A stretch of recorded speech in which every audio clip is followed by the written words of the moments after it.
My name's Dave DeBow, founder of MoneyPartnerFormula.com, and this show is built for everyday real estate investors who are actively doing deals and looking to scale using other people's money. So if you're an active real estate investor and you want to get featured on this show to talk about your own real estate and capital raising experiences, then just go to daveinterviewsyou.com. Now let's get rolling with this episode, and remember to subscribe for daily interview content. Hey, gang, welcome back. Today, an old friend is joining us on the podcast again, Gillian Irving, very accomplished real estate entrepreneur, a fellow Canadian. She's based in Toronto, Ontario, Canada. And Gillian's been in the real estate game for quite a number of years now. You wouldn't know it from looking at her lovely youthful face, but she's been doing this since 2009, I believe, and she's done a variety of different things, single family homes, multifamily, and these days she's doing something very interesting south of the border. We'll get into that with our conversation. So Gillian, welcome to the show. Great to have you. It's so great to be back. I really enjoyed all the conversations I've ever had with you. I'm happy to have another one. It's great. Likewise. So Gillian, give us a little snapshot of what your current portfolio consists of as of spring 2026. So I sold a few properties in Ontario, which with hindsight made perfect good sense, I think. But I still have properties in a number of Ontario markets. I have what kind of properties do you have? Student rentals. I love student rentals and single family homes in several Ontario markets, and I also have some multifamily stuff out east and some student rentals out there. So for me, you are out east. So what is out east for you? New Brunswick. Yeah, so I opened up that market a few years ago as I was trying to expand out of Ontario. It's tricky doing business here sometimes. So I went to New Brunswick and it's been great. Student rentals or multifamily in New Brunswick? So I have a multifamily out there and student rentals as well. I just can't get these student rentals out of my blood. It's my core. I think that was the main focus of our last conversation. It was. Mm-hmm. But now you're also doing something a little bit different. So tell us what you've gotten up to over the last couple of years. Right. So as a part of, expanding my real estate portfolio all those years, I worked a lot with partners. And it made sense as I was growing my business. Also, we were getting lots of mortgages. And so I got my mortgage license as well because I felt like I had a skill in that department, having done so many. And it just made sense for me to be able to kind of control that piece. Because that's a major hiccup for a lot of people in their deals. Babysitting their partners through that whole, financial proctology exam. So I was able to kind of massage deals a little bit better, having been involved directly in it. And so I've been a mortgage agent for a number of years, but more recently, my brokerage, Lend City Mortgages, we have, answered to the sort of consumer sentiment that people want options outside of Canada, and they're kind of tired of a number of things. They're sort of tired of landlord-tenant boards that are so heavily weighted towards the tenant. So it's hard for people living in Ontario, BC to run a business when when you can't count on actually being paid by your tenants. But also many people have been sort of priced out of the market altogether, right? Prices are still high. You can't buy property for anything less than $600,000 here, and so that was still high for people, and many people were complaining that prices and debt service ratios and all these things, they just couldn't expand their portfolios the way they wanted. And the states offered this incredible alternative to that. So we have entered the U.S. mortgage market, and it's just been a breath of fresh air for investors who don't want to rely on their income, because you don't need to have income to get mortgages there, or credit scores. It's just set up completely differently from how investors typically think of getting mortgages in Canada. So it's been a great sort of new project to focus on. Very cool. So have you started buying some properties down there yourself? So, I'm going to be honest, I'm Please suffering do. from the same friction that a Yeah. lot of my investors do, which is you see the benefit, you see how great it is, but it's really hard to pick a market. Here in Mm. Ontario, you're like, well, there's a handful of markets. Or in Canada, there's a few markets. Whereas when you open your mind to the States, a lot of people get analysis paralysis. So I am Mm. still myself trying to figure out what market I want to invest in. But I have been successful in helping investors who are more organized than me and who have settled on the market they want to invest in get their mortgages without any sort of pain or friction like they would get from a lender here.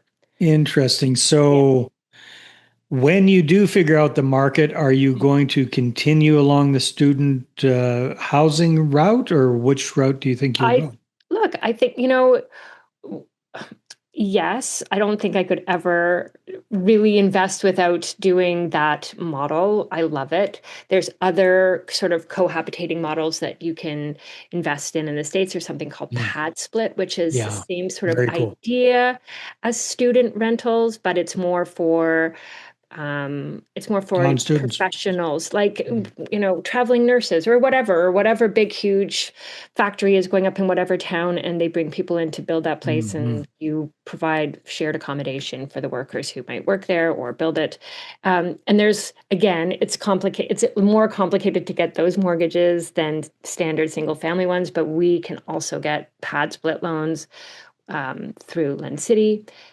So I think that model I love because the cash flow is always so great. You just have to be willing to get over whatever the hurdles are. There's always a way above and around them. So Mhm. I think if you're willing to kind of do the work, you can be So I successful. think, after talking with people for the last number of years, some of the Mm, concerns I've heard from Canadian investors about going down south mm, are number one, double taxation, mm, getting whacked on income there, then getting whacked on it again in Canada. That's a mhm. concern. Liability concerns because they're so much more sue happy in the States than they are in That's true. Canada. Illegal structures, So for LLPs. sure, Yeah. absolutely. I mean, these are legitimate questions and smart questions that any investor would want to ask and get sort of professional help with before moving ahead. So you're right. You do need to set up a purchasing entity before buying there. You want to make sure that that structure protects your interests in terms of taxation liability and personal liability. But once you talk to a good cross-border accountant, they can help you set that up so that you can feel confident that you are minimizing your tax burdens or your liability exposure. And we, as a brokerage, have tons of alliances with Well, that's cross-border. that's good because that was the other thing because pricing on setting stuff up Yeah. was insane how Mm. different the prices were. Yeah. Anywhere from, you know, a few $1,000s up to 20, 30, $40,000 and crazy Mhm. stuff like that. And then challenges of not getting connected to the right people and just working with an American uh, specialist who didn't understand the Canadian tax consequences and vice Mhm. versa. So if you guys have got like We do. specialized people, that's Hmm. that's And huge. that's step one. And you that's probably the most important step is making sure that you've just got the foundation for your portfolio growth set up from the get-go and that they know what your intentions are, if you're just going to buy one property versus more over time and that sort of thing. And you get that set up, then you can proceed. Then the next steps are super easy. Yeah. And I think even that's pretty easy if you've got the right Yeah. team. Yeah, Yeah. it's not that difficult. Exactly.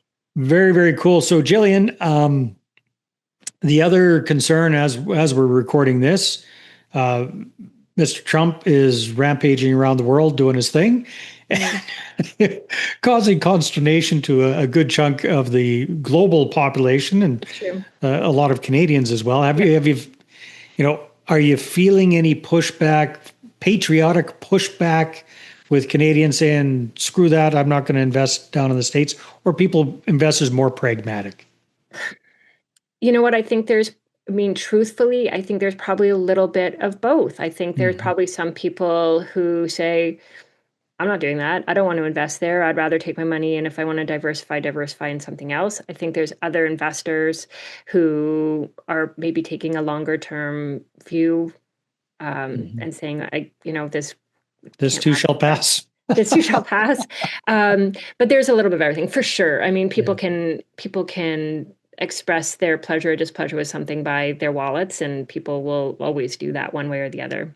Hey there, if you're a capital raiser, a syndicator, or a fund manager, and you're looking for a steady flow of incoming accredited investor leads, then go ahead, grab a free copy of my new book, How to Get 20 Accredited Investor Meetings Every Month Without Cold Calling, Networking, or Chasing People. You can get that at 20accreditedinvestorsbook.com. Again, that's the number 20accreditedinvestorsbook.com. Yeah. Most definitely. Yeah. So, Jillian, maybe just for our Canadian viewers and listeners who've kind of been just vaguely thinking about buying properties down in the States, can you maybe share an example of a client that you've worked with recently and kind of, without giving any names or anything, just kind of walk us through how they got started, how they worked with you, what they ended up buying, what the mortgage process kind of looked like. Just kind of paint Yeah. us the picture, if you would. So I have sort of two different um, avatars of clients who I work with. I have Yeah. people who are interested in the single family route. They're just the rinse and repeat, slow and easy. They're not about aggressive growth. They want their money working for them. Those are people who are, a lot of them are looking to southern markets. Texas is really is a really popular state. Florida Mhm. also popular. Um, and they narrow as soon as they narrow down their market. And as I said before, like that is often the biggest hurdle, right? Is Yeah. trying to decide where to go. Um, and so that's one buyer. And then the other sort of type of buyer I work with are people who are interested in flips because the lenders we work with there have really advantageous kind of terms.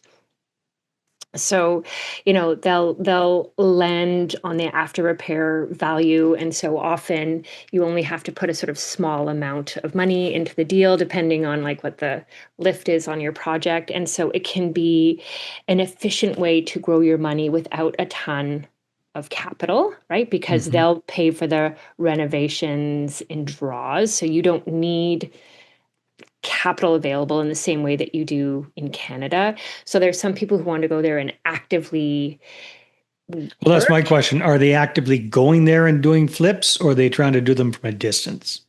Some Everyone needs to get boots on the ground to begin. I think the most Yeah. successful people will do that, but as you get more successful, of course, you will feel more comfortable with the team that you have who are spending your money or the bank's money, and then you can do it remotely. So it's really, I'd say it's really a question of getting comfortable with the process, and that would dictate whether or not you could stay remote and do your work from remote. So those are the two types of people I see. People who have some cash, they want to invest it long term, let that money do the thing, make good cash flow, and then maybe refinance in whatever, a few years. And then Mhm. there's the people who are buying less expensive properties and are actively working at the business to flip, and make their money that way for the down payments for the bigger properties. So, what have you seen more of Well, recently? there's definitely more interest in the flips, I would say. I think people who want to make money want to do, I would say more interest in the flips, which I always find interesting because I'm a buy and hold person Hmm. myself. So yeah, maybe, yeah, flipping, I would say. Interesting. Very, Hmm. very interesting. Hmm. Okay. And do you have any favorite stories of somebody that you worked with recently and got them up and going with their first mortgage down in the States and how things worked out?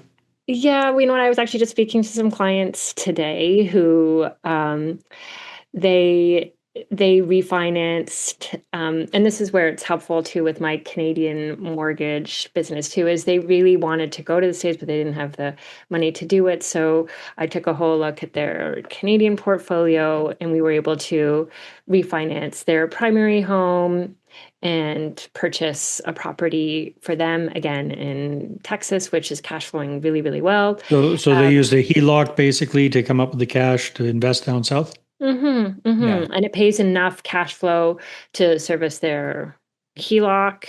payments, um, and it has done super well as a property. So there are ways to raise the capital that you need to go down there.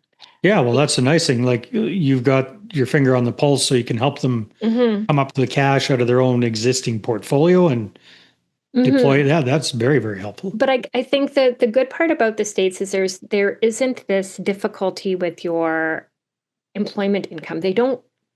Banks don't care about your employment income. So if you want to grow a portfolio and you feel like you're abutting up against Yeah, your thresholds here in Canada, there they just no one cares. They're looking at each individual property. They're looking at the key inputs to that property, the property tax, the rent, the insurance, and that's it.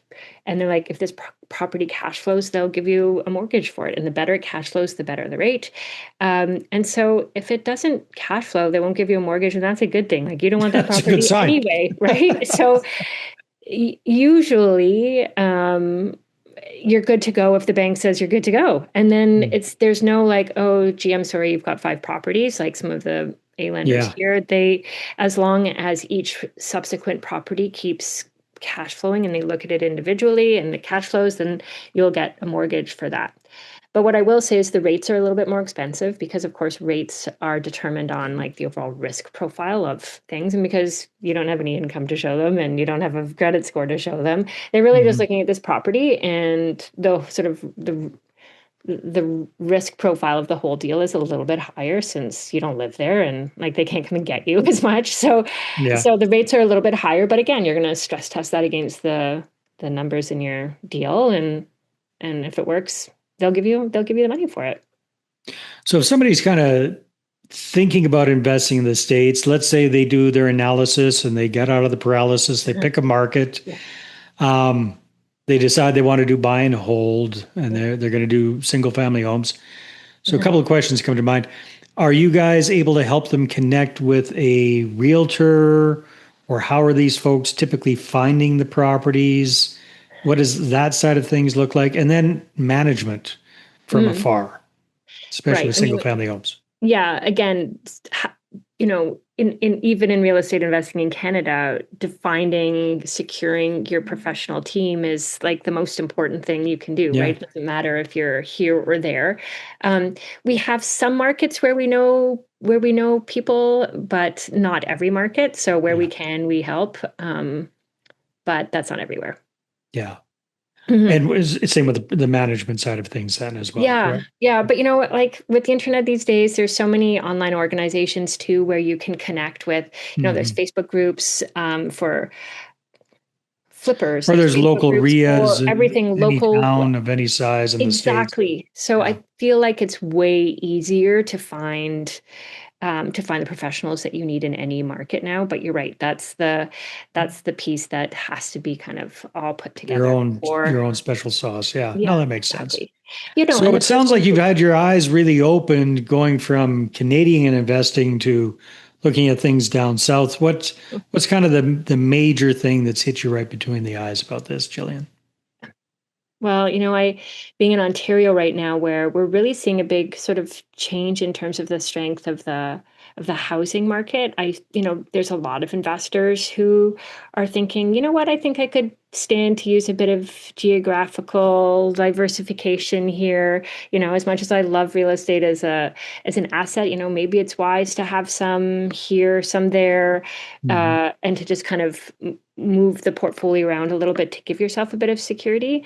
Um, and I'm seeing a lot of I'm hearing a lot of real estate investors talking about exactly that notion to just diversify a little bit out of singular markets or provincial Mhm. markets. Yeah, that makes I'm a lot sure of you're sense. hearing the same in BC. Yeah, yeah, for sure, all over the place. Yeah. Jillian, this has been great. If people want to connect with you and find out more about all of this, what Mhm. should they do? Where should they go? Well, the best email for US mortgage related questions or queries or bookings would just be at Gillian@lendcity.ca. So that's Gillian at lendcity.ca. And my calendar is always available there to book a call. Fantastic.